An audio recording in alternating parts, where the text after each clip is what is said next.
U saradnji sa Kancelarijom za mlade grada Niša i Naučno-tehnološkim parkom, učenici gimnazije Bora Stanković i Pravno-poslovne škole organizovali su događaj posvećen mladima, njihovim idejama i ulogom u društvu.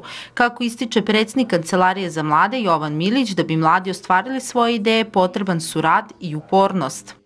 Potrebno je pre svega da budemo dosledni i dosadno uporni, da ne odustajemo od svojih snova, ali zaista mislim da ne odustajemo od svojih snova. Pazite, Kancelarija za mlade grada Niša je deo Gradske uprave za društvene delatnosti, jedne jako široke gradske uprave i prosto i nama potrebno i sada sa ove pozicije velika doslednost, dosadno, možda ponekada budemo i malo dosadniji, i upornost da bismo ostvarili neke svoje ciljeve, tako da je to negde ključ uspeha, dakle posvećen rad, doslednost, neka čak i upornost do ostvarenja ciljeva. Mladi treba pre svega da osveste sopstveni potencijal. Mi u organizaciji Ne uči me verujemo da ne samo da na mladima sve ostaje, nego da i na mladima sve danas i da je na nama zapravo da njima pružimo neophodna znanja, veštine i kompetencije, da oni mogu zapravo maksimalno da iskoriste prilike kao što je ova, koje se javljaju svakodnevno, ako ne barem jednom nedeljno u njihovim zajednicama, a koje često ostaju neprimećene, kako je veliki broj mladih fokusiran samo na formalno obrazovanje, koje, kako svi znamo, danas prosto nije dovoljno.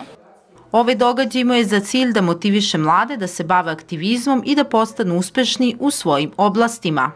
Pre svega je došlo na ideju na sastanku učeničkog parlamenta naše škole, pa je postavljeno pitanje sa kojom školom da se povežemo i onda smo došli na ideju da se povežemo sa Pravnom poslovnom školom i nekako smo došli da okupimo sve niške škole i tu smo hteli da ukažemo u našoj lokalnoj zajednici da mladi ljudi ne trebaju da se plaše aktivizma i da ih podstaknemo da se bave aktivizmom i da postanu mladi lideri.